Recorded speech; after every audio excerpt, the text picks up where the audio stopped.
우리가 신약 성경 읽기를 시작했는데 오늘은 7번째 7주 차입니다. 그래서 오늘 읽어야 되는 성경은 고린도 후서하고 로마서 1장에서 6장까지가 되겠습니다. 우리가 그 사도 바울의 그 선교를 보면 2차 선교, 1차 선교는 바나바가 출발해서 시작을 했고요. 2차 선교의 중심이 어디라 했어요? 고린도 교회가 되겠죠. 고린도 교회는 굉장히 중요한 교회입니다. 그리고 이제 3차 선교의 중심은 어디예요? 에베소가 되겠죠. 그래서 바울이 그 에베소에 와서 3차 선교를 했는데 굉장히 성공적이었어요. 그 에베소라고 하는 데는 아시아의 수도이고, 그리고 그 굉장히 그 아데미신이 숭배되는 그런 곳이었어요. 그러니까 이제 바울이 가서 말씀을 전하는데 처음에는 이제 유대인의 회당에서 전하다가 쫓겨나죠. 그러니까 이제 두란노라고 하는 서원에서 말씀을 전했어요. 한 2년 동안에 이제 말씀을 많이 전하니까 많은 제자들이 생겼고 많은 부흥이 있었습니다. 말씀만 아니라 그 바울의 사역에는 굉장히 많이 능력이 나타났어요. 그러니까 바울이 사용하는 손수건이나 앞치마를 가져가서 닦기만 하더라도 병이 치유가 되고 귀신이 쫓겨나는 그런 역사가 있었어요. 그러니까 그 큰 에베소라고 하는 도시가 빨갛 뒤집혔죠. 그러니까는 어떤 일이 생겼는가 하니 회개 역사로 인해 가지고 마술하는 사람들이 그 책 같은 걸 다 갖다 버리고, 이제 이렇게 되다 보니까 그 아데미 신을 섬기는 사람들은 굉장히 위협을 느끼는데, 그 중에서 제일 먼저 위협을 느끼는 사람은 어떤 사람들입니까? 아데미 신상 혹은 아데미 신전을 그 만들어서 파는 사람들 있죠. 은으로 만들어 파는 사람. 그러니까 이런 업자들이 타격을 받죠. 왜냐하면 회개하고 그런 우상은 아무것도 아니다 이렇게 돼버리니까. 이러니까 이제 그 중에서 폭동을 일으키는 주동자가 나오게 되는데, 데메드리오라고 하는 사람이 자기들의 생업이 이제 위태로우니까 바울을 모함하잖아요. 사람들 앞에. 이 바울이 아데미 신은 아무것도 아니라 그러고 모욕했다 해가지고 이제 막 폭동이 일어날 지경이 돼가지고 바울이 겨우 이제 그 자리를 피합니다. 그래서 이제 에베소에서 피해가지고 바울이 어디로 가냐면 마게도냐로 가게 돼요. 마게도냐로. 자, 마게도냐로 갈 때 그때 이제 어떤 일이 있는가 하면 성경에 보면 디도를 만나게 되는데, 그 디도는 바울이 고린도 교회에다가 편지를 보냈어요. 그래서 편지를 가지고 갔다가 고린도 교회의 상황을 이제 다시 와서 바울에게 알려주는 그런 바울의 동역자예요. 그러니까 그 마게도냐에서 그 디도를 만났는데 고린도 교회가 상황이 굉장히 좋아졌다라고 하는 비교적 굉장히 좋은 소식을 듣게 돼요. 마게도냐에서.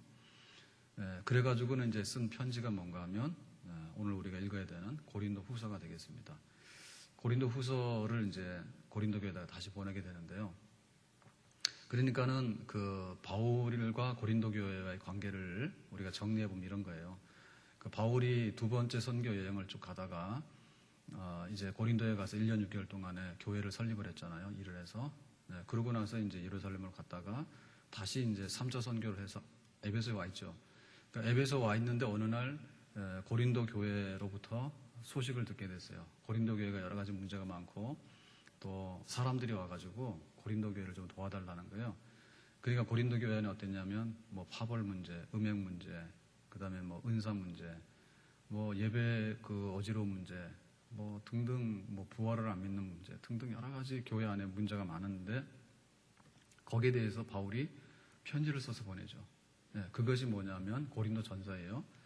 그 고린도 전서의 편지를 보냈는데 보내고 나서 어떤 소식을 듣게 됐는가 하면 다시 그 거짓 선생들이 와가지고 거짓 선생들, 그 당시에는 순회 전도자들이 교회를 돌봤잖아요. 순회 전도자들이. 그러니까 그 거짓 선생들이 에베소에 와가지고 그 사도 바울을 비난하고 교회가 상당히 그 어지러워졌다. 그러니까 지난번에 그 고린도전서를 보낼 때는 순전히 고린도 교회 안의 문제였는데, 이번의 문제는 그 바울과의 관계가 끊어지게 되고 또 바울의 그 사도권이 위협을 받게 되고 그리고 고린도 교회가 잘못하면 율법주의 이런 데로 떨어지게 돼가지고 아주 심각한 파산을 맞이할 지경이 됐죠. 그러니까는 바울은 고린도전서를 보낸 다음에 그런 소식을 듣고 나서 곧바로 고린도 교회를 방문을 하게 해요. 그러니까 고린도 교회에 대한 2차 방문이 되겠죠. 처음에는 교회를 설립하기 위해서 갔고, 두 번째는 편지 보내서 그 다음에 소식을 들으니까 거짓 선생들 때문에 고린도 교회가 엉망이 됐다니까 에베소에서 급하게 고린도 교회를 갔어요. 그랬는데 고린도 교회가 바울을 정중하게 받아가지고 교회가 이렇게 순종을 하고 이게 해결이 돼야 되는데 해결이 안 됐어요. 그러니까는 바울은 눈물을 머금고 발길을 돌려요. 그래서 그것이 바울의 2차 방문, 흔히 말해서 슬픈 방문, 가슴 아픈 방문이 된 거죠. 그러고 있는 상황에서 이제 에베소에서 폭동이 일어난 겁니다. 폭동이 일어나서 바울이 마게도냐로 가서 이제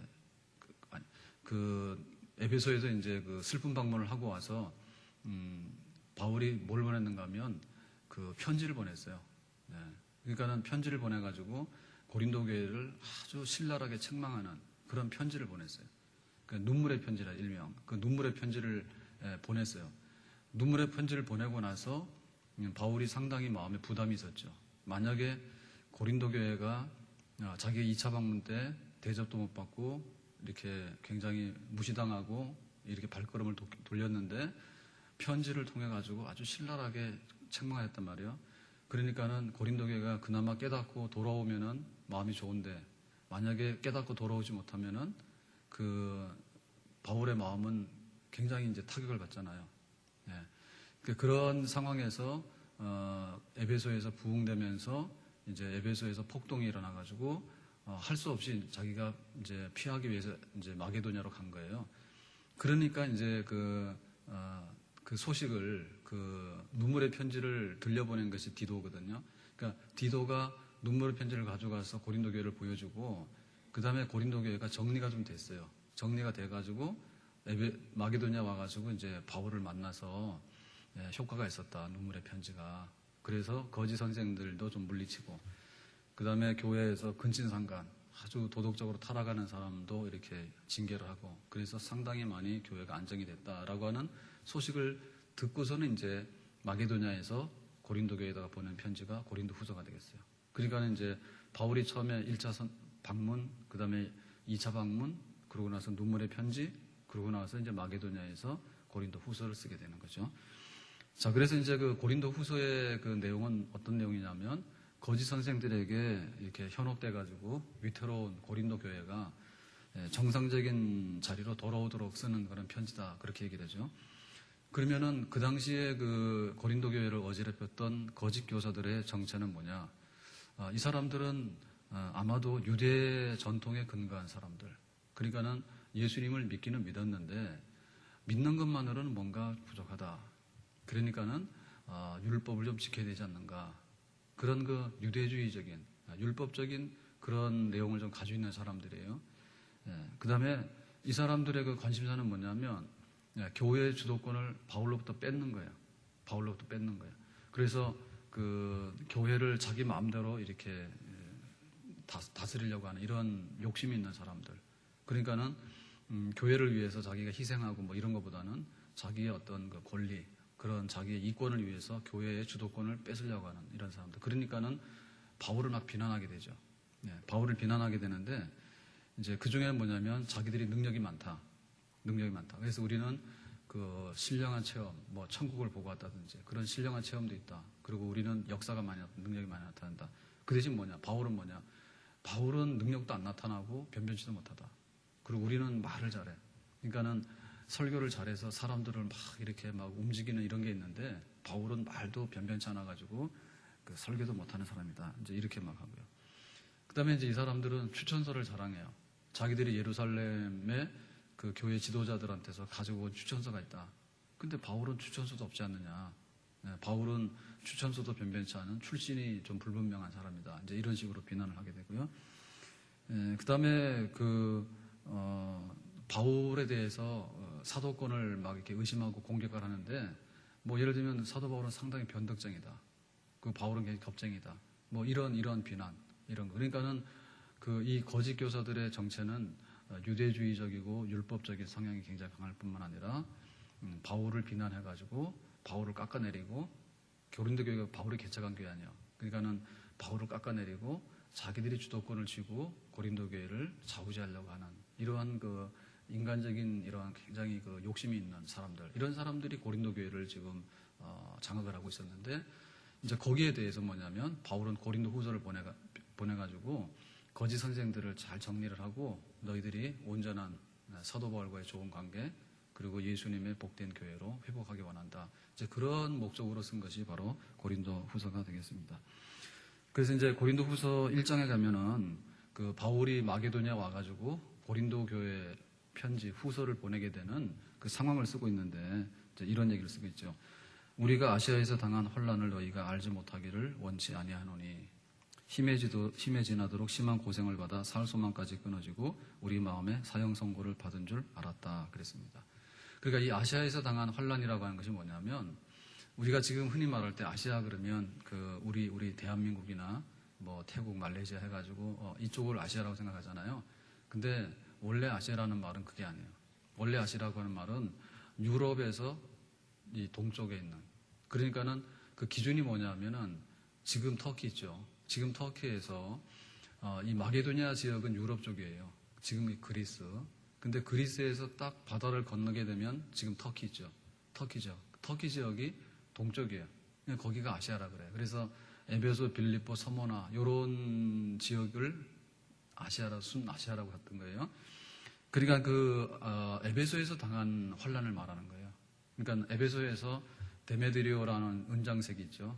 은으로 뭘 만들어서 파는 이 사람이, 바울이 막 부흥을 일으켜가지고 에베소의 사람들이 우상을 버리고 회개하고 하나님께 돌아가니까 자기들이 만들어 놓은 아데미 신상하고 아데미 신전의 형상 이런 게 안 팔리잖아요. 그러니까는 사람들을 선동해서 바울이 아데미 신을 못 오겠다 해가지고는 폭동이 일어나죠. 사람들 모르고. 그러면 바울 잡아 죽이자 이러잖아요. 그때 아주 위기일발, 죽기 직전의 상황에서 극적으로 탈출해가지고 마게도냐로 왔다. 그래서 내가 지금 편지를 쓰고 있다. 그런 얘기를 하게 된 거죠. 그러니까는 사도 바울이 이렇게 선교를 하면서 살아갔던 그런 거, 그 다음에 이렇게 교회에다가 편지를 보내는 거, 이런 것들은 그냥 하루도 편하거나 우연한 날이 없습니다. 하루가 편하거나 우연한 날이 없어. 오늘 수요일이고 또 광복절이고 또 뭐 호우특보 막 이런 게 내려가지고 무시무시하잖아요. 근데 10시에 교회 오는데 보니까 비도 안 오더라고요. 다 어디 갔어요? 그 사람들이 휴가라고 비 오니까 가고, 또 뭐 공휴일 빨간 날이니까 가고, 오늘은 또 마음이 힘들어서 가고, 어떤 날은 몸이 힘들어서 가고, 어떤 날은 너무나 힘이 뻗쳐가지고 놀러 가고, 뭐 다 이렇게. 그러다 보니까는 뭐냐면 우리가 해야 되는 거 못 하는 거예요. 그러니까 사도 바울이 이렇게 선교를 가면서 편안해서 안녕 해가지고 간 적은 없어요. 네, 거의 다 쫓겨나거나 거의 다 죽기 직전에 가거나 해가지고 이렇게 가고, 그 편지를 보낼 때도 막 눈물의 편지 내지는 지금 같으면 전화 딱 하잖아. 핸드폰 전화 딱 하잖아요. 그 당시로는 뭐 이게 통신 수단이 없잖아. 그러니까는 사람을 보내가지고 가서 이 편지 전해주고 이렇게 해라 그러면 몇 달을 가고 막 이래가지고는 다시 와서 그게 소식이 괜찮아 그러면은 편안한 거고, 그런 식이었어요. 네, 그런 가운데도 하나님 앞에 해야 될 일은 잘했다. 네, 그렇게 볼 수가 있겠죠. 그래서 바울이 처음에 이제 고린도후서 1장을 쓸 때 왜 여정, 바울의 계획이 변경됐는가? 바울의 계획 변경에 대해서 거짓 선생들이나 이 고린도에서는 뭐라고 오해를 했는가 하면, 사도 바울은 굉장히 마음이 약한 사람이고 겁쟁이고 또 기회주의자다. 그러니까 고린도 교회를 방문하려고 했는데 안 왔다. 이제 이런 얘기에 대해서 바울이 자기의 의견, 그 이유를 말하는 겁니다. 무슨 얘기인가 하면, 처음에 이제 고린도전서를 보내고 나서 이제 다음에 어떤 게 왔습니까? 거짓 선생들이 나타나가지고 고린도 교회가 더 엉망이 됐다, 이런 얘기가 왔잖아요. 그러니까 바울이 뭐 했어요? 급하게 고린도 교회를 방문했죠. 급하게 고린도 교회를 방문했을 때 바울이 이렇게 맞으면 거절당했어요. 가서 대접도 못 받고 교회를 수습을 못했어. 그럴 때 바울이 뭐예요? 가슴 아픈 슬픈 방문하고서 이제 에베소로 다시 왔잖아요. 그러니까 처음에는 내가 고린도로 다시 올게 빨리 이랬단 말이에요. 그런데 바울이 에베소에 가서 딱 생각을 해보니까 그거는 지금 막 방문하면 안 될 것 같아요. 왜냐하면은 지금 고린도 교회가 막 이렇게 시험에 빠져가지고 바울의 말도 안 듣고 하는 상황에서 두 번째 갔다가 아주 그냥 면박당해서 왔는데 그러고 나서 또 간다고 하는 것은 이 기회가 아니다. 지금 때가 아니다. 예, 그렇게 본 거죠. 그러니까는 고린도 교회에 유익이 안 되기 때문에 부득불 눈물의 편지를 보낸 거예요. 예, 눈물의 편지를 보내가지고 고린도 교회가 좀 더 안정이 되고 정상으로 돌아오기를 기다린 거죠. 그게 내 속사정이었지. 내가 겁쟁이거나 기회주의자가 돼가지고 간다 했다가 안 간다 했다가 말을 바꾸는 그런 사람이 아니다. 이런 얘기를. 그러니까 이런 걸 보면 그 바울과 고린도 교회 사이의 갈등이 어떤 건지 알겠죠, 그죠? 예. 그러니까는 뭐 어떻게 보면 굉장히 사사로운 거예요. 근데 막 시험이 들어가지고 사람을 비난하고 이러다 보면 그 바울을 변덕장이라고 막 모는 겁니다. 그렇지만 바울은 뭡니까? 나는 고린도 교회가 유익하기 위해서 나는 하는 것이지 절대 내가 내 개인 어떤 게 아니다. 그러니까는 서로 간의 차이가 굉장히 많은 거예요. 그러니까는 수준이 낮은 사람으로 볼 때는 다 뭐 개 눈엔 똥밖에 안 보이는 겁니다. 예, 그렇지만은 바울의 눈에 볼 때는 고린도 교회가 유익해야 돼요. 내가 100번이라도 가지. 그렇지만은 지금 당장에는 슬픈 방문에 또 다른 슬픈 방문이 될 것 같으면 안 간다 그 얘기죠. 네, 그러니까는 바울이 교회를 사랑하는 방식이 맞는 거죠. 그래서 우리도 항상 하나님 앞에서 볼 때 그 우리 자신의 어떤 것 때문에 뭐를 막 비틀면 안 됩니다. 네? 우리 자신의 이런 것 때문에 교회를 비틀거나 판단하면 안 되고요. 하나님이 교회를 어떻게 해? 하나님이 지금 나를 어떻게 해? 그리고 하나님이 보실 때 뭐가 유익한가? 하나님 보실 때 뭐가 유익한가? 항상 교회를 위하고 하나님을 위하는 마음에서 우리가 행동을 하게 되고 처신을 하게 되고 그것이 수준이 높고 그것이 영적인 사람이다. 그렇게 보겠어요. 자, 그래서 이제 고린도후서 2장에 가면 어떤 얘기를 쓰는가 하면 그 눈물의 편지를 쓴 배경을 말하죠. 예, 그래서 내가 두 번째 방문했는데 너희들이 말도 안 듣고 바울은 거의 박대당해가지고 왔잖아요. 그래서 내가 고린도 교회를 아주 신랄하게 책망하는 눈물의 편지를 썼는데 이건 지금 남아있지 않아요. 그런데 그 편지를 쓰고 나서 내가 마음에 굉장히 근심이 들었다. 정말 아슬아슬하잖아요. 고린도 교회가 이 편지조차도 외면하게 된다 하면 완전 끈이 끊어지는 거지. 그런데 이 편지를 통해서 회개에 이른다면 바울은 정말 마음이 기쁘잖아요. 네, 그러니까는 바울이 고린도 교회를 사랑해서 눈물로 쓴 편지, 네, 그런 편지를 쓰게 된 사연에 대해서 말을 하고 있어요. 그러니까 이게 어떻게 보면 하나님께서 교회를 사랑하신 방식이에요. 그러니까 하나님이 우리를 향해서요 무관심한 분이 아니에요. 정말 우리가 어렵고 힘든 상황에 있을 때 오히려 하나님이 더 답답하고 하나님이 더 눈물을 흘립니다. 그게 바로 하나님 마음이고 그것이 바로 교회가 가지고 있는 성도들을 향한 마음인 줄로 믿습니다. 그렇기 때문에 우리가 그런 눈물이 나더라도 두 가지 종류의 눈물이 있는데 한 가지는 그 눈물이 우리에게 유익을 가져다 주는데 신앙의 유익을 가져다 주고 영적으로 하나님 앞에 바로 설 수 있는 유익을 가져다 주는 눈물이 있어요. 그러니까 그런 걱정은 해도 괜찮아요. 그리고 그런 눈물을 흘려도 돼. 내가 어떻게 하면 성경을 읽을까? 내가 어떻게 하면 주의를 잘 지킬까? 내가 어떻게 하면 봉사를 할까? 내가 어떻게 하면 전도를 할까? 내가 어떻게 하면 헌금할까? 내가 안 되는데 어떻게 하지? 그런 눈물과 근심은요, 유익하게 하는 거라고. 근데 세상의 근심과 눈물은 무익한 거야. 예, 저 사람 부자인데 왜 내가 부자가 못 됐을까? 예? 그 남편 원망. 그리고 세상에 죄 짓는데 막 게임하고 술 먹고 막 마약하고 해가지고 요즘 난리가 났잖아. 그 마약 하는 사람들이 중독이 되면 그거 막 하려고 돈도 막 몇 억씩 갖다 쓰고 안 되면 나중에 훔치고 말이야. 그러니까는 그 눈물을 흘리는데 그 눈물 종류가 육신의 눈물과 파탄에 이르는 눈물이 있다고. 그러니까 그런 슬픔과 그런 눈물은 백해무익한 거예요. 그렇지만은 영적으로 하나님을 기쁘게 하고 교회를 기쁘게 하고 내가 어떻게 하면은 하나님 앞에 내가 영광을 돌릴까? 그런 눈물, 그런 근심은 괜찮은데 사도 바울은 그런 경험을 가지고 있다는 거죠. 우리에게도 이런 경험이 있어야 될 것입니다. 3장에 가니까 바울이 뭐라고 쓰는가 하면 거짓 선생들이 추천서 가지고 막 얘기했잖아요. 우리는 추천서가 이게 서울대학이야. 이거는 대통령의 추천이야. 근데 바울은 뭐야? 없잖아. 그런 걸 했잖아요. 그러니까 바울이 거기에 대해서 답을 할 때 뭐라고 합니까? 나의 추천서는 고린도 교회 너희들이다 그랬어요. 네. 뭐냐면 고린도 교회는 그야말로 사도 바울의 전도와 그 선교로 통해서 나온 결과물이에요. 그러니까는 종이 하나 딱 들고 와가지고 여기 봐라, 얼마나 이게 유명한 사람이 나를 추천했느냐. 이거는 종이 쪼가리라는 거죠. 그러니까 바울이 말하는 추천서는 실제 열매. 고린도 교회가 쓰게 서 있잖아. 이 고린도 교회야말로 작품 아닌가. 그러니까는 바울에 대해서 업신여기거나 바울은 별 볼일 없는 사람이라고 얘기하면 안 된다. 왜냐면 고린도 교회 자체가 바울이 헌신해서 수고해서 얻은 결과 아닌가. 그러니까 너희들은 우리의 편지고 너희들은 우리의 추천서야. 고린도 교회에게 그런 말 하거든요. 그러니까 우리도 내가 예수 믿는데 뭐 당신 예당교회 다녀? 증거가 뭐야? 그거는 교회가 말하는 게 아니죠. 당신이 교회에서 뭐야? 집사야? 그러면 교회에서 집사라고 하는 거 떼주면은 내가 집사입니까?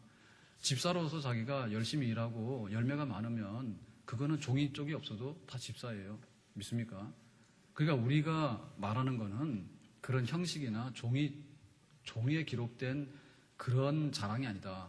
네, 내가 하나님 앞에 교회를 위해서 수고하고 헌신해가지고 얻은 열매, 실제로 우리가 거둬들인 그 수확한 그 결과치, 이런 것들이 하나님 앞에 나중에 인정이 되고 자랑이 된다. 그 말이죠.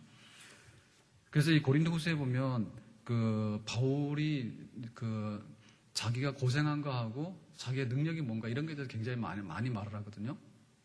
그러니까 자기의 속에 있는 얘기, 내가 얼마나 고난받고 그런 가운데 내가 얼마나 열심히 하나님 섬기고 이런 얘기 많이 하는데 그거는 다 배경이 그런 겁니다. 거짓 선생들은 자기의 겉으로 나타나는 어떤 그 능력, 이런 거를 굉장히 많이 자랑했거든요. 근데 그 바울의 자랑은 뭐냐면 내가 예수님 때문에 내가 고생 많이 했다. 예수님 때문에. 그러니까는 내가 진짜 사도인 것은 뭘 보면 아냐면 영광을 받은 걸 보지 말고 얼마나 내가 교회와 예수님을 위해서 매맞고 가난했고 고통받았는가, 그거를 보면은 진짜인지 아닌지를 알 수 있다. 이런 얘기를 하는 거죠. 그러니까 지금 우리의 자랑은 뭐냐면 내가 교회를 다니면 복 받았냐? 그 복 받은 증거가 뭐냐? 봐라, 우리 집에 아파트가 2채인가? 우리 집에 자동차가 얼마나 큰데. 우리는 이제 그렇게 갖다 둘러대려고 하는 게 굉장히 많거든요. 내가 예수 믿고 나서 얼마나 많이 성공했는데 명예도 없고, 그런 식으로 우리는 자랑을 많이 하는 거예요. 그게 바로 거짓 선생들의 속성이에요. 그러니까 바울의 답변은 뭐냐면 내가 예수님 때문에 얼마나 가난한지 알아? 그러니까 이거는 나 때문에 가난한 게 아니에요. 내가 교회를 위해서 다 줌으로 인해서 가난한 거지. 그러니까는 바울은 무명해도 좋아. 그렇지만은 당신이 예수를 믿는다면 나는 무명해도 좋으니까. 그게 바울의 심정이에요. 그래서 내가 하나님의 일꾼으로서 가난하고 고생하고 또 환난을 겪고 죽을 고비를 겪고 이런 것들을 가지고서 거짓 선생들이 우리가 이렇게 굉장히 잘났기 때문에 우리는 고생도 안 하고, 예를 들면 설교를 너무 잘해, 말을 너무 잘해. 그러니까 사람들이 와서 우리한테 막 돈도 막 주고 말 잘하고 연설 잘한다고 이렇게 하는 그런 그 세상의 영광과는 다른 그 바울의 자랑이라고 하는 것은 항상 고난받고 고생하고 매맞고 이걸 해가지고 내가 그 예수님과 똑같은 삶을 살지 않았는가. 그러니까 예수님과 똑같이 산 그 삶이야말로 나의 자랑이다. 그러니까 고린도 교회가 판단하라는 얘기죠. 고린도 교회가. 그래, 우리도 지금 보면 이런 판단에 있어서 굉장히 냉정하고 굉장히 잘 할 필요가 있는 것이요. 저 교회는 굉장히 커. 막 교인이 10,000명이래. 그 판단이 과연 하나님의 판단일까? 왜냐하면 소돔성에는 의인 10명이 없어서 망했잖아요. 그러니까 10명이 모이는 교회는 교회가 아닌가? 아니죠. 그 생각이 잘못된 거지. 북한에 교회가 있어요, 없어요? 북한에 교회가 있죠. 근데 우리는 휴가 가면 놀러 가고 주일날도 놀러 가고 이렇게 아주 그냥 이 부유 속에 풍요 속에 막 방탕하는 그런 것이 우리의 전부다인 줄 알지만은 예수 믿는 것 자체로 잡히면 죽어. 근데도 목숨 걸고 예배를 드리러 가는 사람들이 있잖아요. 북한에는. 그럼 하나님 보실 때 뭐가 더 자랑이겠어요? 나중에 하나님 보면은 없는 가운데도 충성한 것이 훨씬 더 자랑이죠. 막 있는 게 성경책입니다. 성경책이 가죽이 너무 좋아요. 이게 가죽이 너무 좋아가지고 이 좋은 성경책이 있어도 말이에요, 안 읽는 거예요. 성경책을 하도 안 읽어가지고 이번에 신약 성경을 12조로 나눠서 읽자 해가지고 벌써 7주 차예요. 다음 주가 되면 이제 8주로 넘어가거든요. 그러면 벌써 절반이 넘었다는 얘기 아니에요. 그래도 안 읽었겠지. 네, 다 알아요. 네? 그러니까 우리의 자랑이 뭐냐고, 우리 자랑이. 성경책 좋은 거 가지고 있으면 뭐예요? 가족 성경책 가지고 있으면 뭐 안 읽는데. 네? 내가 한 줄이라도 읽어야 될 거 아니야. 그러니까는 바울이 내가 왜 진짜 사도고, 정말 하나님 앞에서 뭐가 진짜인 줄 알아? 그 얘기를 할 때 좋은 옷 입고 와서 말 잘하고 대접받고 잘 먹고 막 인기가 있고 그것이 전부 다가 아니다. 예? 바울이 살아갔던 방식이 예수님의 방식이고 바울이 일했던 방식이 예수님의 방식이야. 고린도 교회가 그걸 봤잖아. 근데 어느 순간인가 거짓 선생들한테 현혹돼가지고 마음이 떠났잖아. 그러니까는 철없는 고린도 교인들이 제정신 차리고 빨리 하나님 앞에 제대로 돌아오도록 하는 것, 이런 얘기를 지금 하고 있습니다. 그러니까 이 고린도서를 통해 가지고요, 진짜 목회자의 심정이 뭔가를 우리가 좀 알아야 돼요. 진짜 목회자의 심정이. 진짜 목회자의 심정이 뭔지 알아야 돼요. 우리 셀 리더들이 이제 셀 모임 이제 인도하고 그렇게 해야 되는데 셀 식구들 다루려면 굉장히 어려워. 그러니까 밥도 사주고 김치도 해다 주고 뭐 온갖 거 다 해다 주고 자기한테 깨달아야 된다고. 누가 진짜 셀 리더인가 이런 거 알아야 되는데 밥 잘 사주고 뭐 커피 잘 사주고 이럴수록 좋은 리더다라고 생각하면 안 되지. 안 그래요? 예? 좋은 리더가 그거는 왜 하는가 하면 좀 예수님을 잘 믿고 신앙의 뿌리를 내리고 좀 이렇게 견고하게 쓰라고 하는 거지. 그걸 몰라가지고 막 커피 그러면 아이스크림도 사다 주는 셀 리더를 기다리고 말이요. 이렇게 생각하면 아직도 철이 없는 거란 말이지. 예? 그러니까 그 바울이 이 고린도 교회를 향해 가지고요 가지고 있는 그 안타까운 마음이 바로 목자의 마음이에요.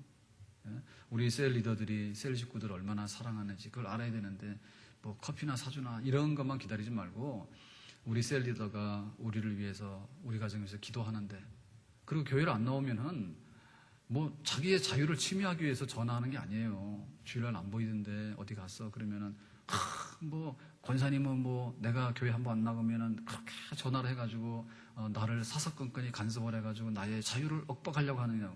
그런 게 아니잖아. 잘 믿어봐라. 전화 안 하지. 하라 그래도 안 해. 그러니까는 그 신앙의 등불이 꺼질까? 믿는 것도 겨우 비실비실해가지고 겨우 붙어있는데 그나마도 등불이 꺼질까 싶어가지고 전화하는 거지. 무슨 뭐 전화할 데가 없이 전화하겠어. 그러니까 그 마음의 심정을 알아야 되는 거 아닙니까? 바울이 고린도 교회를 향해서 그렇게 얘기하고 있는 거죠. 자, 그런 얘기 쭉 한 다음에 그 고린도후서 8장 9장에 가면 헌금 얘기를 하게 돼요. 헌금 얘기를. 그러니까 자, 그 당시에 헌금 얘기는 왜 나오게 됐는가 하면 예루살렘에 큰 흉년이 들어요. 흉년이 들어가지고 예루살렘 교회, 모교회라고 하는 예루살렘 교회 교인들이 배가 고파. 그래가지고 굉장히 고통을 받고 있는 거예요. 그러니까 이 소식이 어디까지 그냥 전 세계에 다 퍼진 거죠. 그래서 그 마게도냐 교회들이 그걸 알고 이제 고린도 교회에다가 구제 헌금을 보내는 헌금을 다 했어요. 그러니까 그 마게도냐라고 하는 데는 지금 말하면 그리스의 북부입니다. 데살로니가, 빌립보, 뭐 베레아 이런 데입니다.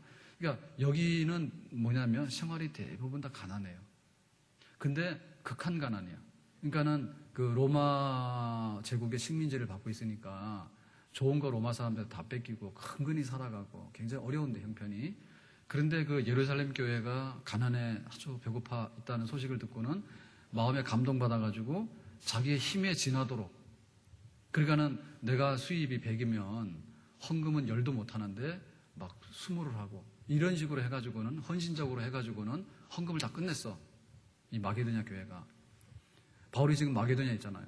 그런데 고린도 교회는 어떠냐 하면 앞에서 말씀드린 대로 시험 들었죠. 그죠? 고린도 교회에 문제가 많아가지고 바울이 편지를 보냈고 그 다음에는 거짓 선생이 와가지고 막 교회가 어지러워지니까 바울이 갔잖아.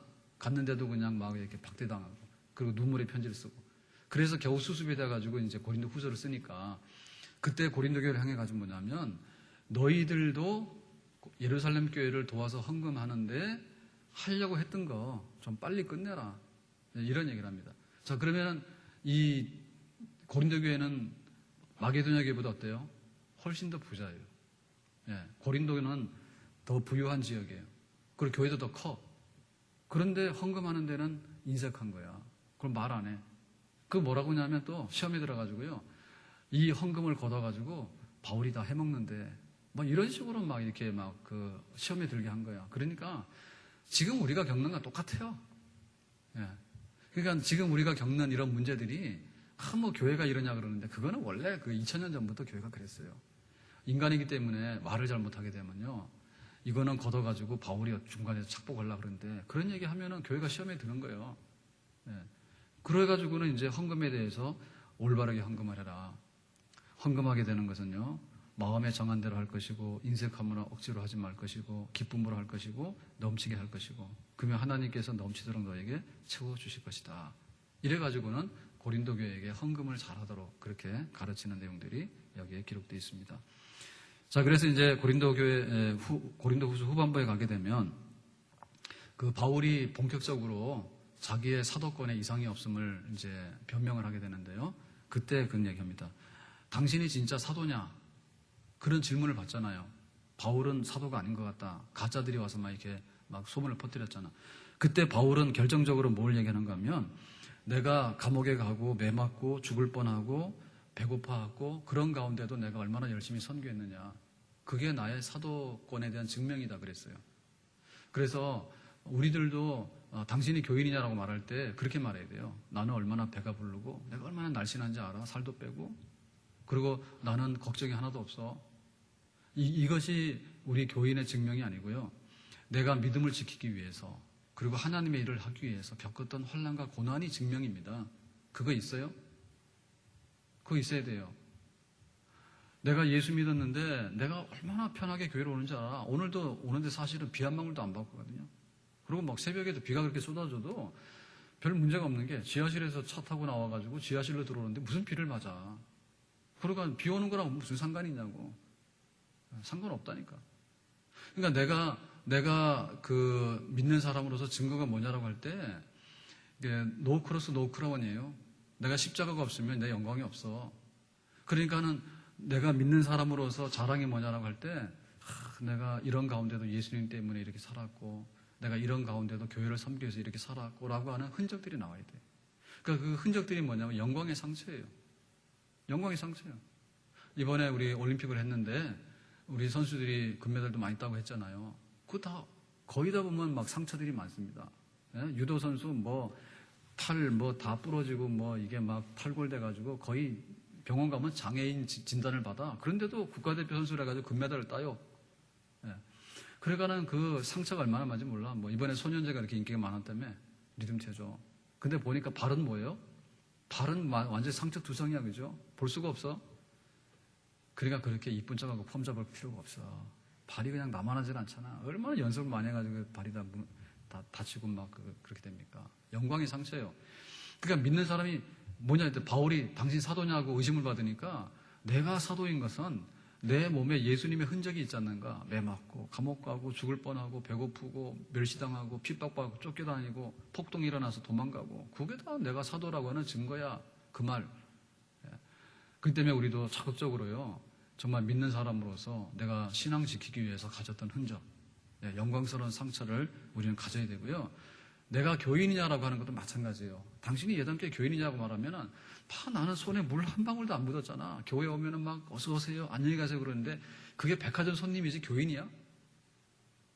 그거 부끄러운 줄 알아야 돼요. 예?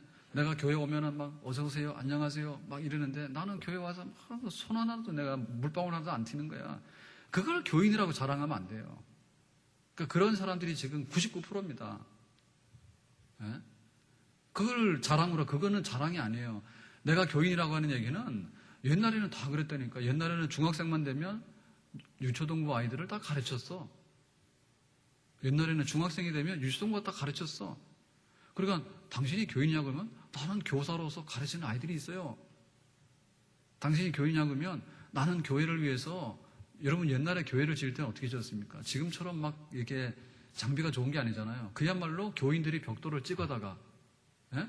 아니면 벽돌을 사다가 하나씩 둘씩 올려가지고 막 등짐을 지고 이런 식으로 했다니까. 그러니까는 그 인건비, 노동비는 다 교인들이 한 거지. 누가 지금처럼 그렇게 맡깁니까? 그러니까는 당신이 교인이라고 할 때 내가 교인이라는 것은요, 내가 교회를 짓는데 다 등짐 지고, 제가 다니던 교회도 84년도인가? 84년도, 83년도 거기 지었는데 이태원의 이슬람 사원 옆으로 쫙 가면 꼭대기 있는 교회인데 지금도 그거 있거든요. 저도 그 벽돌 날랐어요. 목사님 막 성격이 얼마나 급한지 몰라. 그래가지고 이 선생 와봐라 그러면은 막 빨리 가야 돼. 그냥 걸어가면 안 돼. 막 뛰어가야 돼. 막 성격이 얼마나 급한지 몰라. 그래가지고 이거 좀 해라 그러면은 두말하면 안 돼. 가가지고는 뭐 막 그 벽돌 나르라 그러고 그렇게 다 했어요. 제가 교회를 처음 나갔는데 막 시키더라고. 다 했어요, 우리. 교인이라고 하는 증거가 뭔데, 교인이라고 하는 증거가. 도대체 교인이라는 증거가 뭐야? 내가 교회를 위해서 이러이러한 흔적이 있습니다. 라고 하는 걸 가져야 교인이. 그래서 옛날에 교인들은요, 다 교인이라고 하는 표를 뭐가 냐면 성미자로 있잖아, 성미자로. 교회에서 이렇게 자루를 하나 씌웠어요. 그때는 월급 받는 사람이 없었어. 우리나라에 직장이 생겨가지고 월급 나오기 시작한 것은요, 최근의 일이에요. 다 농사 짓고 그냥 개인적인 그런 일을 해야지. 누가 회사에서 월급 타면 통장으로 돈이 들어. 그거는 최근의 일입니다. 그러니까는 그 전에 교회가 얼마냐면 교회는 가난의 상징이야. 교회는 가난의 상징이에요. 그래서 목사님 된다 그러면 배고프겠네. 그게 딱 그 상징이었어요. 교회가 뭐가 있냐고. 아무것도 없지. 그렇지만은 교인들이 뭐냐면 성미라고 해가지고 집에서 그 당시에는 쌀도 잘 없었어요. 쌀밥 먹는 집이 어디 있어? 쌀밥 먹는 집이 없었잖아. 그래가지고는 밥할 때 숟가락 하나씩 뜨죠, 그죠? 예. 만약에 집에서 숟가락 10개를 먹으면 하나를 뜨고 이런 식으로 해가지고 쌀을 모아가지고 그것도 쌀도 막 좋지도 않은 쌀이야. 예? 막 잡곡 섞인 거 이런 거. 그런 걸 떠가지고 이렇게 교회 올 때 보면은 가방들 다 있었는데요. 성경책도 요즘은 성경책도 안 가져. 빈손으로 들러온다고. 여기 산보 오는 거야. 이 성경책도 넣을 뿐만 아니라 거기다 뭘 넣냐면은 이 성미 자루를 넣잖아요. 자료를 넣으면 요만하잖아, 그죠? 일주일 내내 뭐 밥숟가락 떠봐 요만큼 나오잖아. 이제 그걸 가져와서 성미함에다 부었어. 그게 교회의 양식이고 그게 교회의 사례비요. 그래가지고 목사님 쌀 뭐 한 말, 두 말 이런 식으로 해가지고 그게 교회의 전부 다 재정에 거의 전부 다일 정도로 가난할 때는 그렇게 했다니까. 그래가지고는 당신이 교인이라고 말할 때 그 숟가락을 같이 놓고 먹는 교인이라는 게 완전히 뭐냐면 내 먹는 쌀의 일부를 떼다 놓고는 교회가 한 살림을 해가지고 살아가는 그런 식의 것을 해왔다고. 그 교인이라는 증거잖아요. 그러니까 바울의 그 당신이 사도야라고 말할 때 그래 내가 얼마나 고생했는데 예수님의 상처 흔적 다 가지고 있어. 예, 그거를 분명히 말했다는 거. 그 우리도 내가 교인이라고 하는 증거, 내가 우리 예담교회를 다닌다고 하는 증거, 내가 집사냐 그러면 집사의 증거가 있어야 돼. 장로 그러면 장로의 증거가 있어야 되죠. 예. 여러분 장로가 함부로 되는 게 아니에요. 교인들을 대신해서 기도의 짐을 질 것도 많고 교회의 모든 그 짐을 다 지고 가는 게 장로요. 그러니까 그 흔적이 있어야 되잖아. 바울은 그거를 분명히 내놓았다. 그리고는 이제 그 다른 거짓 이 교사들이 우리는 막 신령한 세계를 보고 왔다. 입신해가지고 입신해서 신령한 하늘나라를 보고 왔다 그러니까는 바울이 그럽니다. 사실은 나도 보고 와서 그래요. 말 안 하다가 사실은 나도 보고 왔는데 그런데 내가 자랑하고 싶은 것은 그게 아니고 천국은 너무 좋더라. 그러니까 더 이상 말하지 말자. 근데 내가 자랑하고 싶은 것은 뭐냐면 내 몸에 병이 있다 그랬지. 그래서 사단의 가시라고 하는 말, 사단의 가시. 그거를 바울은 자랑하겠다 했어. 그러니까는 이 가짜들은 와가지고 우리가 천국을 보고 왔는데 천국이 어마어마해. 그런데 천국에 가니까는 뭐 집이 뭐 2층도 있고 3층도 있고 뭐 온갖 게 다 있더라. 뭐 갔더니 막 물건도 너무 좋더라. 이런 얘기를 막 하니까 사람들이 이 거짓 교사들에 대해서 신령하기도 하시지. 어떻게 그렇게 천국의 비밀을 샅샅이 다 보고 왔을까? 이래가지고는 막 감탄을 하고 있는데 바울은 반대로 말하는 거죠. 나도 셋째 하늘을 보고 왔어. 근데 그거는 인간의 말로 표현하기 어려워. 사실 그게 맞는 말이에요. 천국이 너무 좋은 데인데 인간의 말로 표현한다는 얘기는 그거는 뭔가 잘못 봤다는 얘기지. 그러니까 말로 표현하기엔 너무나 좋아. 이렇게 말한 다음에 나의 자랑은 내 몸에 사탄의 가시가 있는 거야. 그래서 사탄의 가시는 바울의 몸의 질병인데 우리가 두 가지 중에 하나라 봐요. 하나는 뭐냐면 안질. 예. 이 눈이 아프면요 세상이 다 귀찮은 거예요. 그 안질하고 또 하나는 뭐죠? 간질. 예. 간질하면 발작해서 쓰러지잖아요. 그러니까 사람들이 볼 때 불쌍해 보잖아. 간질 발작이 일어났을 때 상태를 보면 불쌍해 보잖아. 그러니까는 안질 눈이 아파가지고 쩔쩔매는 그런 상황 내지는 간질 상황 이런 거 둘 중에 하나라고 보는데 아무튼 간에 바울은 그걸 자랑했어. 그러니까 나는 내 몸에 병을 짊어지고 살지만은, 그렇지만은 하나님께서 나에게 이 질병을 통해 가지고 능력을 부어주시고 은혜를 부어주시는데 내가 이 병 때문에 큰 능력을 행사하게 되고 오히려 나는 하나님께 감사해. 나의 자랑은 그것이다. 바울이 그걸 자랑한 거예요. 그러니까 종류가 다른 거예요. 예. 여러분, 우리가 교회에서요, 진짜인지 아닌지를 보려고 그러면요, 하나는 가짜는요, 자기 자랑합니다. 가짜는 자기 자랑하고 세상 자랑을 해. 육신적인 자랑을 해. 근데 진짜는 뭡니까? 나의 약한 것을 자랑해. 나의 약한 것을 자랑해. 그러나 하나님의 강하심을 자랑해. 내가 얼마나 미련했는지 알아? 근데 나 같은 사람에게 성령을 주셔가지고 내가 지금 얼마나 지혜롭게 살아가는지 알아? 그러니까는 뭐든지 뭐냐면 나는 부족한데 예수님은 굉장한 분이야. 예수님 자랑하는 건 이거 진짜에 속하는 것이고요. 정말 그 세상적인 자랑과 내가 천국을 보고 왔는데 천국에 떠들고 다니고 자기가 신령한 척하는 것은 이런 것은 대부분 다 가짜에 속하는 거다. 그렇게 말해요. 그래서 고린도후서 13장 마무리 지을 때 바울이 뭐냐면 이제 내가 세 번째 가는데 좋게 만나자 이럽니다. 자, 세 번째 간다는 말은 아시겠죠? 그죠? 처음에는 그 고린도 교회를 개척을 했고요. 두 번째는 방문했다가 박대당해가지고 슬픈 방문의 추억이 있죠. 그 다음에 이제 마게도냐에서 고린도 후서를 쓰고 나서 곧 고린도 교회를 세 번째 방문하잖아요. 세 번째 방문할 때는 우리가 좋은 얼굴로 만나자.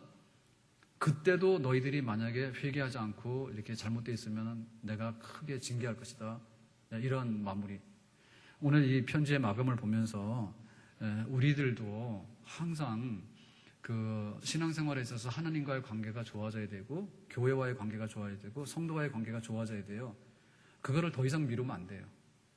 그게 바로 우리가 그 신앙생활하면서 풀어야 될 거예요. 우리가 보면요, 사람은 항상 꼬이게 돼 있어요. 오해가 생기거나 혹은 내가 지쳐서 주저앉거나 뭔가 이렇게 안 맞는 것이 생기게 돼 있어요. 그럴 때 어떻게 되냐면 바울이 고린도 교회와 좋게 만나자고 하는 얘기는 처음에 고린도 교회를 개척하면서 가졌던 사도 바울을 존경했고 또 바울은 고린도 교회를 설립했고 라고 했던 그런 그 아름다운 연합, 이 상태로 돌아가자는 호소거든요. 그러니까 여기에 우리가 항상 귀를 기울여야 됩니다. 절대로 한 번 마음 먹어가지고 잘 되지가 않아요. 결혼식 할 때요, 들어갈 때는요 엄청나게 화려하게 들어가. 막 웨딩 마치가 울리는데요, 둘이서 폼 잡고 들어간다. 근데 신혼여행 가서 벌써 헤어지고 오는 사람도 있어. 신혼여행 가서 헤어지고 3일을 못 가. 그러니까 부부간에도 마찬가지 아니에요? 아무리 좋은 걸 해보세요. 못 간다니까. 마음을 맞춰야 되는 거야. 그러니까 우리의 신앙생활도 마찬가지예요. 내가 한 번 마음 먹었는데 그게 끝까지 갈 리가 없어.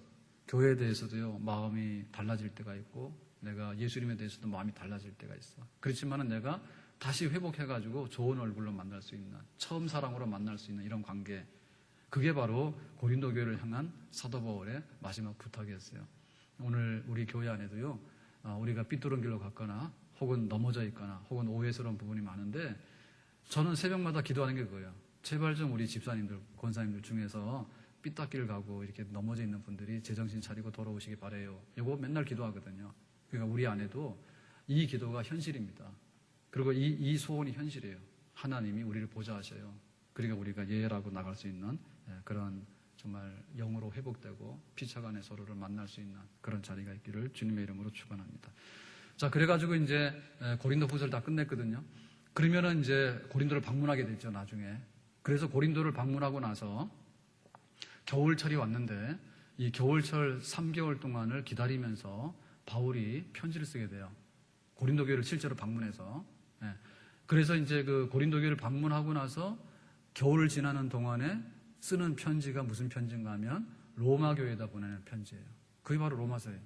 그래서 지금 우리가 성경을 읽는 순서가 실제로 그 역사, 신약 성경의 기록 역사 있죠. 신약 성경의 기록 역사와 함께 읽어가는 거예요. 그래서 로마서를 읽어야 되는 거예요. 자, 그러면은 그 바울이 로마 교회에다가 편지를 썼는데 그게 바로 로마서잖아요. 그러면은 편지를 쓴 데는 어디라고요? 고린도 교회에서 겨울 3개월을 지내면서 로마에다가 편지를 썼어, 로마 교회에다가. 자, 그러면 로마 교회에다가 편지를 쓰게 된 이유가 뭘까? 로마 교회는 고린도 교회처럼 무슨 문제가 있는 교회가 아니에요. 그래서 뭐라고 쓰는가 하면 내가 이 구제 헌금을 가지고서 곧 예루살렘으로 가서 다 전달하고 그리고 내가 로마에까지 가고 싶다. 로마 교회를 가가지고 로마 교회 성도들하고 서로 교제하고 하나님의 은혜를 같이 나눈 다음에 내가 스페인으로 가고 싶다. 스페인으로 가려고 하는데 로마 교회가 나를 좀 후원해가지고 그 선교가 이루어질 수 있도록 도와주시기 바란다. 이런 목적으로 쓰는 편지가 바로 로마서가 되겠어요. 자, 그러면은 그 로마서에 쓴다는 얘기는 이미 로마 교회가 존재했다는 얘기죠.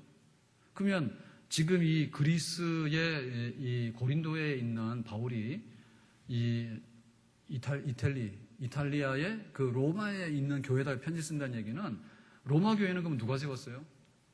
고린도 교회는 바울이 세웠잖아요. 로마 교회는 누가 세운지 몰라. 근데 이미 로마 교회는 서 있어. 어떻게 서 있었을까? 두 가지 중에 하나겠죠. 처음에 그 오순절날 이 성령이 강림하잖아요. 사도행전 2장에. 그럴 때 오순절날이 되면 디아스포라, 흩어져 있는 유대인들이 싹 모인다고 예루살렘으로 순례를 와서. 그러니까 그때 성령이 임하면서 방언을 하면서 그 베드로 사도들이 나와가지고 예수님이 부활하신 메시아가 맞고 예수 믿으면 구원받아. 그거를 막 오순절날 전하잖아요. 설교하잖아요. 그러니까 그때 복음을 받아서 은혜를 받은 디아스포라, 유대인들 중에 예수를 영접한 사람 중에 로마에서 온 사람들도 있다는 얘기지. 멀리서 로마에서. 그러니까 로마로 다 돌아간 거지. 그러니까 로마로 돌아가가지고 거기서 교회가 쓰지 않았겠는가. 그렇게 보고요. 네, 그렇게 보고. 아무튼 간에 누군가 믿는 자들이 가가지고 로마에 교회를 세워서 교회가 이미 있어. 그러면 로마는 그 당시에 인구가 얼마나 됐을까라고 할 때 그 당시에 이미 로마는요. 로마 제국의 중심인 동시에 굉장히 그 거대한 도시를 이뤘어요. 거대한 도시를 이뤄가지고 인구가 한 100만 명. 그러니까 그 당시에 100만 명이라고 하면 굉장히 큰 도시입니다. 그러니까 100만 명 중에서 믿는 사람들이 있었다는 얘기지. 로마 교회가 존재했다는 얘기죠.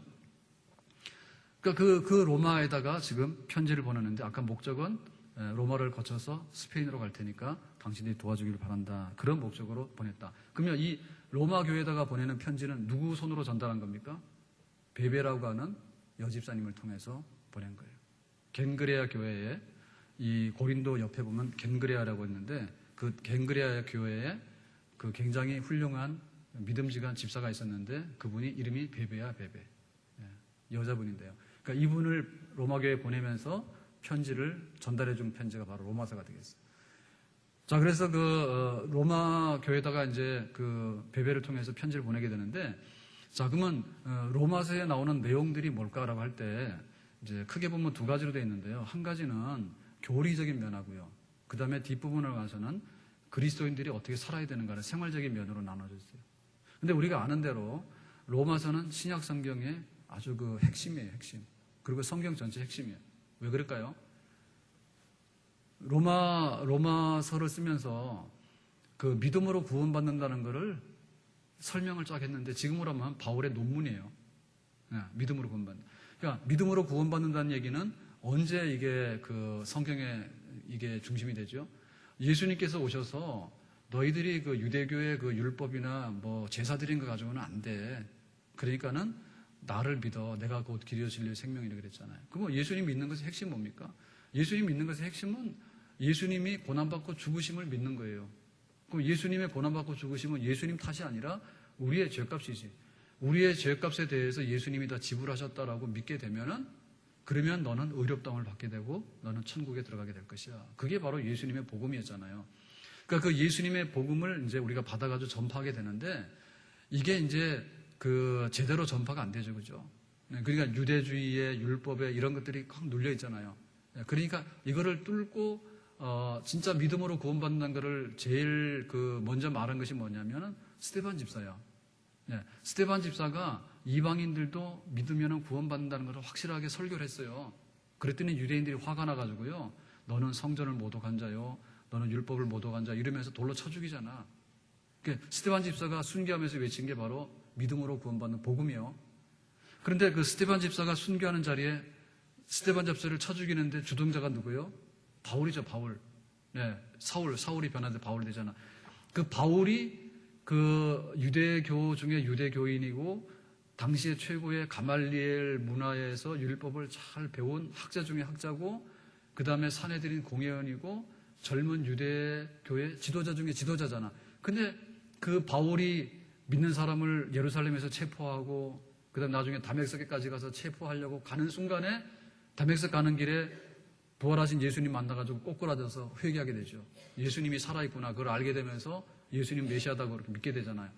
그래서 이제 그 바울이 이방인에게 믿음은 구원받는다는 것을 전하는 사명이 주어지게 되잖아요. 그래서 이제 그 사도 바울이 이제 선교를 하게 되는데, 그러니까 1차 바울이 선교를 하고 왔을 때, 1차 선교를 하고 왔을 때 안디옥 교회에서 어떤 일이 있었습니까?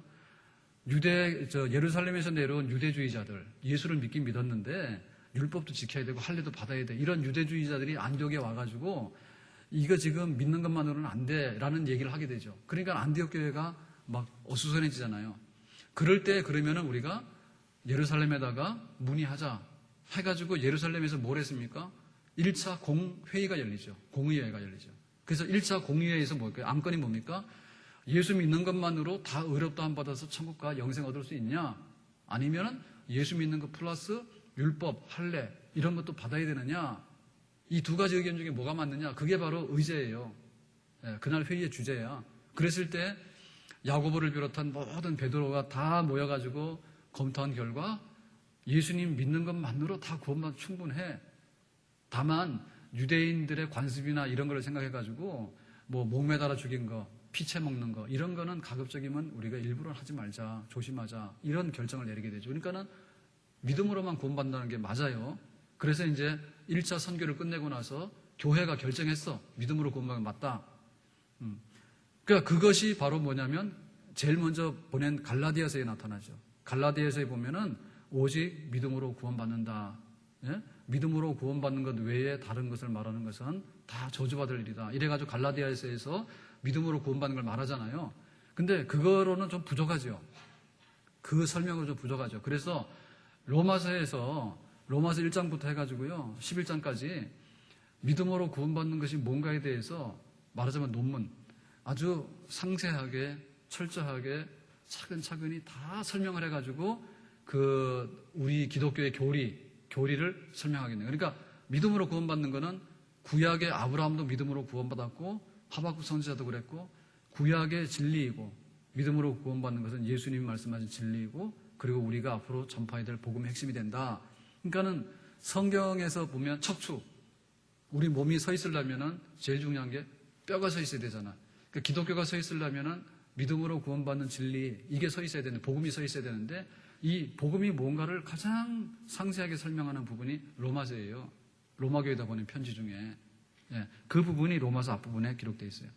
그래서 로마서 1장에 성경을 딱 펴게 되면요. 오직 의인은 믿음으로 말미암아 살 것이다. 그 얘기를 하게 될 것이고요. 그 다음에 이 복음은 유대인이나 헬라인에게나 다 들어간다 했어요. 그래서 이 복음이 가지고 있는 성격이 유대인만을 구원하기 위한 유대인을 위한 것이 아니다라는 얘기는 굉장히 의미가 있는 겁니다. 뭐냐면 예수님 당시에 그 유대교 있었죠. 유대교, 바리새인들 이런 사람들은 그 하나님이 선택해서 구원받는 백성은 유대인밖에 없다 한 거예요. 그러니까 그것이 아니라는 것을 예수님은 십자가를 통해서 보여주셨잖아. 그러니까는 이 로마서가 이방인도 구원받고 율법이나 할례를 해가지고 구원받는 게 아니고 성전에 가서 제사를 드려서 짐승을 잡아가지고 피 흘려서 제사를 드려 구원받는 게 아니고 예수님의 십자가의 고난과 죽음을 믿으면 내가 죄를 사함받고 씻어져서 구원받는다고 하는 것이 분명하다라고 로마서 1장을 딱 열게 되면 그걸 선포하고 있는데요. 그것은 지금의 우리 기독교. 왜 이게 기독교인가? 왜 이게 이슬람교인가? 이슬람교하고 기독교하고 유대교하고 기독교하고 왜 다른가를 분명히 말해주는 기독교란 무엇인가? 이방인에게도 믿음으로 구원받는 것이 보장되어 있다라고 하는 것이 바로 성경의 진리인데 그거를 지금 로마서 1장에서 분명히 다시 말하고 있죠. 자, 그래서 믿음으로 구원받는다라고 하는 걸 하려면 뭐라 해야 되냐면 하나님을 우리가 그 하나님으로 섬기지 못한 인간의 타락에 대해서 인정을 해야 돼요. 그래서 인간이 타락했다라고 하는 증거는 어떻게 나타나죠? 첫 번째는 뭐냐면 하나님을 하나님으로 인정하지 않은 것. 그러니까 하나님이 세상을 지으신 창조자예요. 그런데 이 세상은 그냥 우연히 생긴 거래.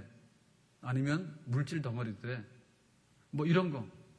그러니까 이 세상은 그냥 공허한 세상이래. 이런 것 자체가 인간의 타락, 죄입니다. 그죠?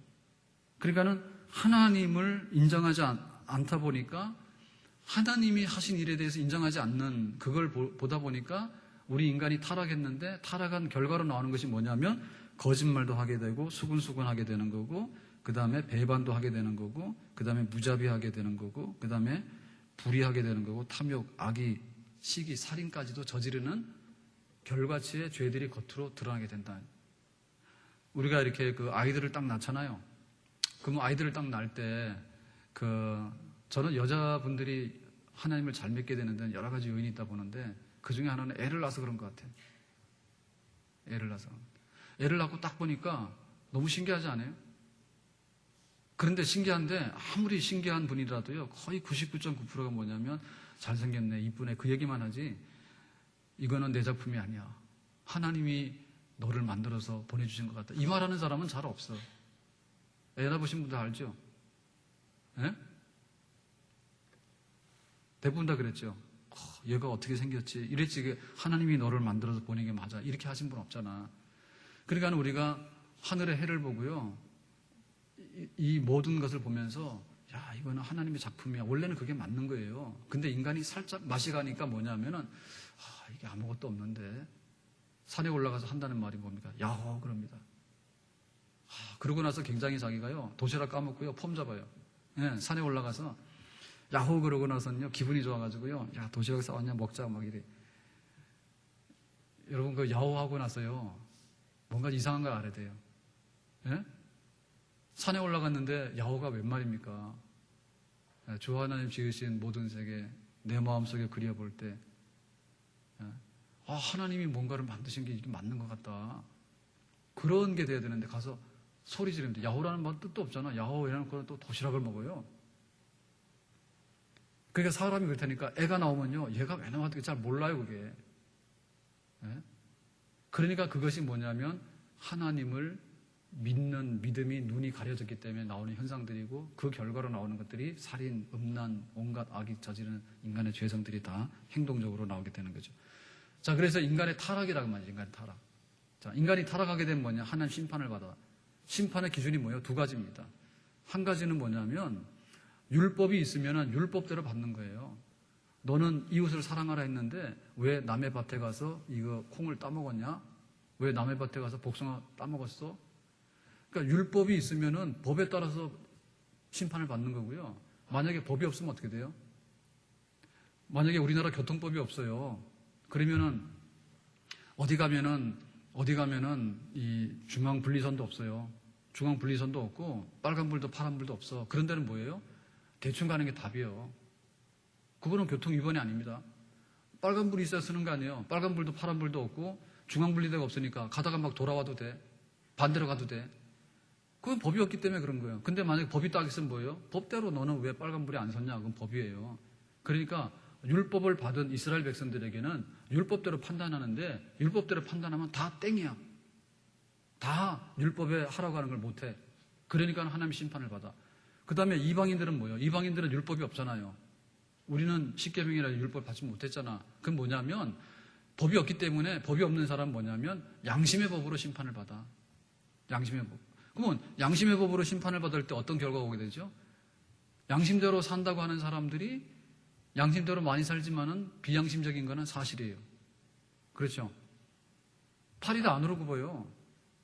예? 팍 애가 넘어져서 울고 가잖아요. 엎어졌잖아요. 얘야 일어나서 가라 그럽니다. 할머니가 그러잖아요. 얘야 일어나서 가라 그럽니다. 안 됐다 그럽니다. 만약에 자기 손자가 엎어져서 눌고 있으면 어떻게 해요? 당장 가서 이렇게 세워가지고 눈물을 닦아주지. 아이고 울지 마라 그럴 거 아니야. 그러니까 차이가 나잖아. 그래요 안 그래요? 그렇잖아요.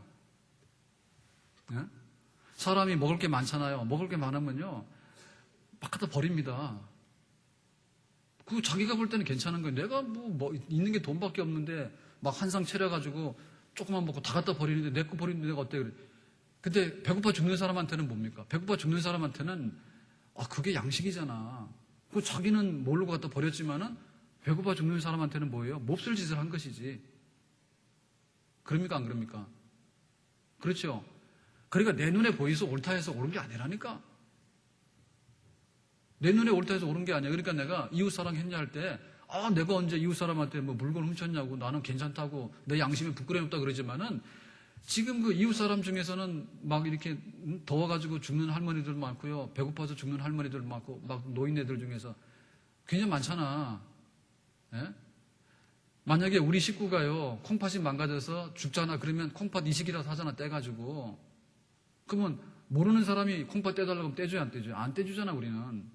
그러니까 우리의 양심이라고 하는 것이 내가 볼 때는 굉장히 깨끗한 것 같지만은 하나님 볼 때는 다 그게 그러니까. 그게 그거예요.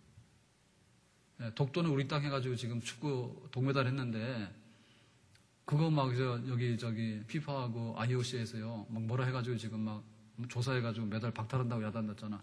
그 우리나라 사람 볼 때 뭐예요? 그게 하나도 죄가 안 되잖아. 독도는 우리 땅에서 운동장 한 바퀴 돌았는데 무슨 죄가 있어 그게. 그런데 올림픽위원회 같은 데서는 뭐냐면 왜 니네 정치선전했냐고요. 그거 지금 우리 국민들은 기분이 나빠요. 오늘 광복절인데 기분이 나빠서 오늘 비가 오는 거예요. 기분이 상당히 나빠. 독도는 우리 땅 그래서 축구에 잘해가지고 이겨가지고 일본 이겨가지고 독도는 우리 땅 그래서 한 바퀴 돌았는데 왜 그게 그렇게 막 시상식도 못 가고 메달도 못 따냐고. 근데 그 우리 양심으로 보면은 진짜 이상한 거 이해가 안 되는 거예요. 그런데 다른 나라 사람들이 볼 때는 야, 왜 올림픽 와가지고 일본하고 너네하고 그렇게 분쟁하는 거를 일부러 막 보이냐. 그러니까 니네들 잘못한 거다. 그런 얘기 아니에요. 그러니까 이방인들이 그러니까 우리가 뭐 이수신 장군이 지옥가냐 천국가냐 그러는데 우리는 몰라요. 우리는 모릅니다. 예. 그런데 우리가 판단할 것은 뭐냐면 이수신 장군이 복음을 딱 알아가지고 예수 믿어 그랬을 때 예수를 믿는다 안 믿는다 예수 노를 했으면 우리가 확답을 할 수 있어요. 예? 이수신 장군이 내가 예수 믿겠다 했으면 그거는 구원받았다 우리가 확답을 할 수 있는 거고 이수신 장군이 예수 믿으라 그랬더니 안 믿는다 그랬대. 그러면 그건 못 받았다 하는 게 맞는 거지. 복음을 그죠. 그런데 복음을 받지 못했잖아요. 그 당시에는. 그러니까 복음 못 받았으면 뭐냐면 하나님의 율법을 알았느냐라고 할 때 하나님 율법도 몰랐잖아. 십계명이나 이런 거 알았냐고 성경 계명. 그러니까 뭐냐면 양심대로 판단하는 건데 그 양심대로 판단하는 거는 자기 양심대로 판단하는 거예요. 이수신 장군을 굉장히 존경하는 분은 천국 가고도 나 먹겠다 이럴 것이고요. 하나님 보실 때는 모르는 거지. 하나님 보실 때는 모르는 거 아니에요. 그러니까 우리가 볼 때 그거 뭐 구원받았다고 하기가 우리로서는 고난 밖의 일이잖아요. 한 사람을 판단하는 것에 대해서. 그렇죠? 그렇게 판단한다 그 말입니다. 자, 그러면 인간은 타락했고 그 다음에 하나님의 그 심판은 율법에 의해서 혹은 양심의 법에 의해서 하는데 양심의 법이라는 것은 오직 하나님의 눈으로 한다는 얘기예요. 근데 보면 뭐냐면 결론은 뭐냐면 율법을 하는 사람도 땡이고 양심으로 하는 사람은 땡이다.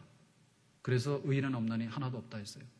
모든 사람들이 다 죄를 지어가지고 온전한 사람이 하나도 없다. 자, 그러면 우리 사람들이 죄를 지어서 온전한 사람이 하나도 없다라고 하는 말은 흔히 말해서 전적인 타락입니다. 다 타락했다 그 말이에요. 다 타락했다. 근데 다 타락했는데 이 다 타락했다는 말은 뭐냐면 질적인 타락이나 양적인 타락이나 우리가 그거를 알아야 되는데요. 인간이 의인은 없어 다 타락했어라고 하는 말은 그 짐승 이하로 다 타락했다라는 그런 뜻도 있지만은 우리에게는 구원받을 만한 그 성분이 하나도 남아있지 않다라는 그런 말, 범위의 말이기도 합니다. 만약에 우리가 구원을 논하는 데 있어서요, 이거는 병원에서 사람들을 다 죽으면 뻘떡 일으킨데 막 주사만 넣으면 그러면 그게 구원이잖아. 그런 일이 없잖아요.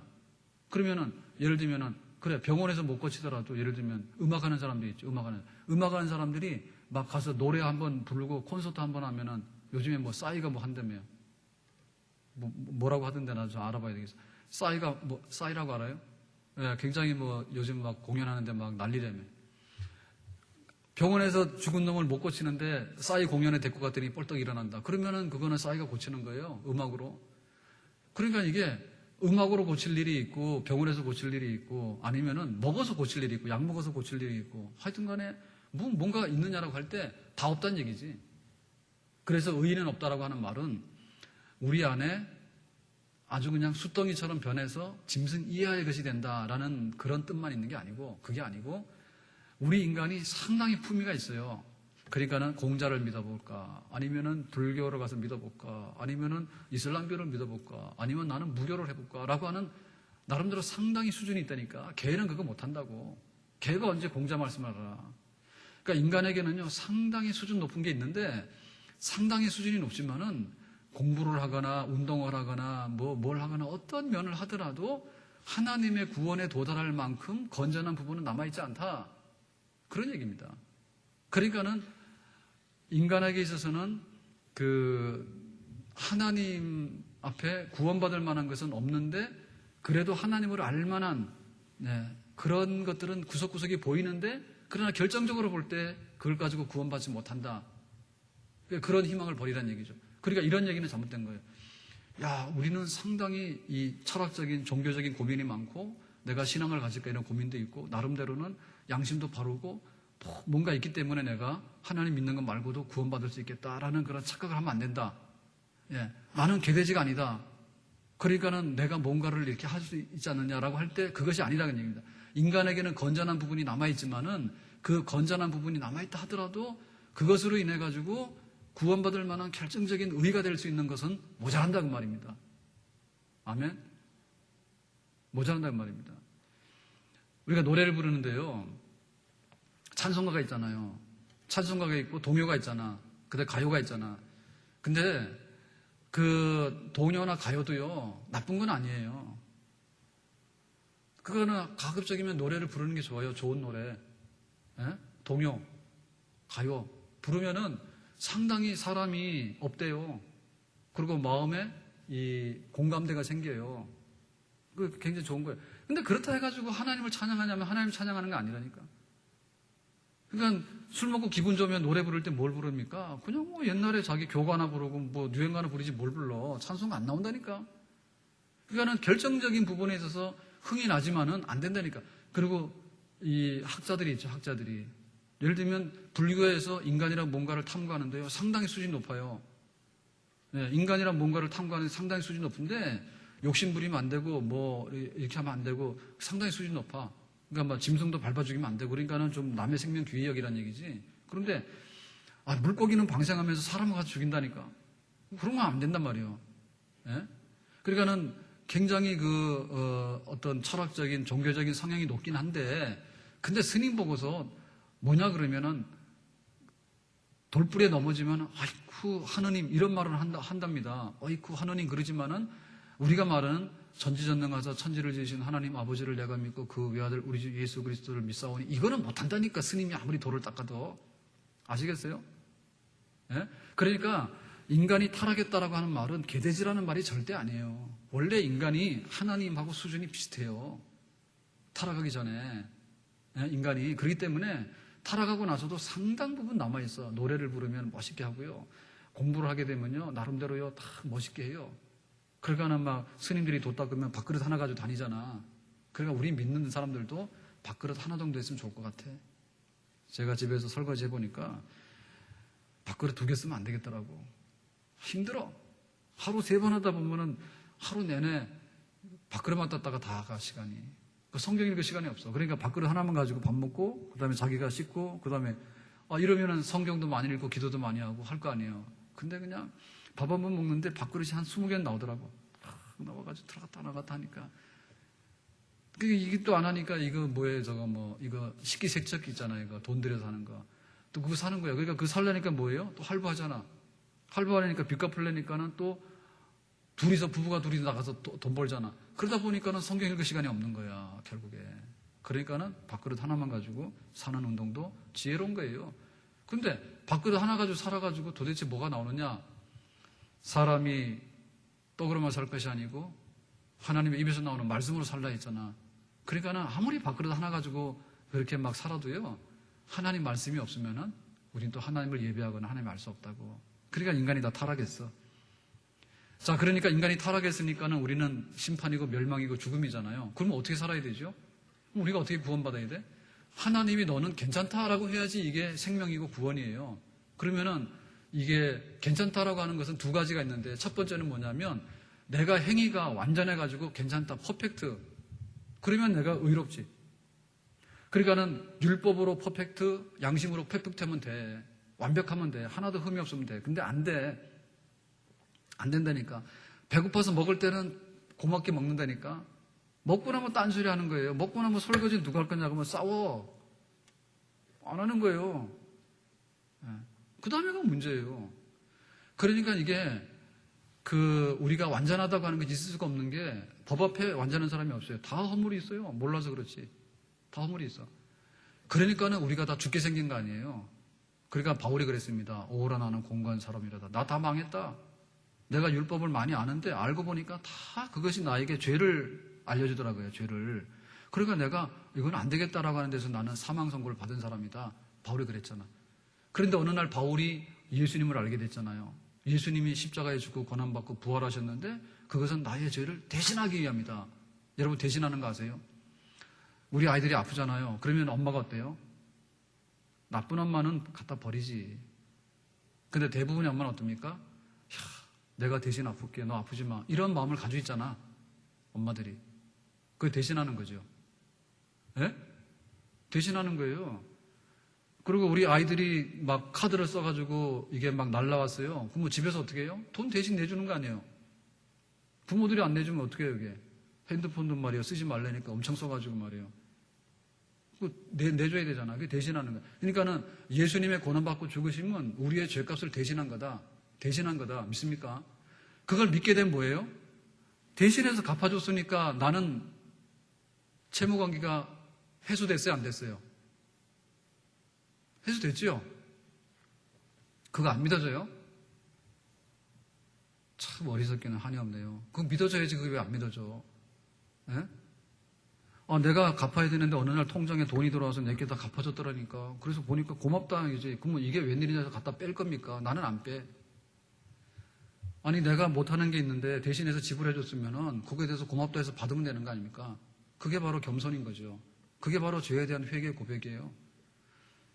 저희 막내가 날 때는요. 빨리 끝내야 되겠는데 끝내겠습니다. 저희 막내가 날 때는 셋째가 났는데요. 의료 혜택이 없었어요. 너무 많이 낳는다고. 보험도 안 해줘. 보험도 안 해주는데 이게 조산이 돼가지고 6주인가 상당히 많이 조산이 됐어요. 6주인가 7주인가 돼요. 1.75? 1.8 나왔는데 물 빠지니까 1.75인가 그래가지고요. 1.75면 얼마 작습니까? 요즘 애들은 막 4kg도 넘게 나온다고, 큰 애들은. 1.75가 나왔으니까 조산돼가지고 인큐베이터 들어갔다고. 그래도 걱정을 많이 했죠. 의료보험도 안 해주는 데다 인큐베이터는 원래 의료보험이 안 되잖아. 그래가지고 이게 한 2달 있으면 큰일 나잖아요. 근데 다행히 한 달 만에 나온 것 같아요. 한 달 만에 나와도 돈이 굉장히 많을 텐데 하여튼 간에 병원에 가서 퇴원을 해야 되니까 갔더니 없어. 하여튼 간에 없대.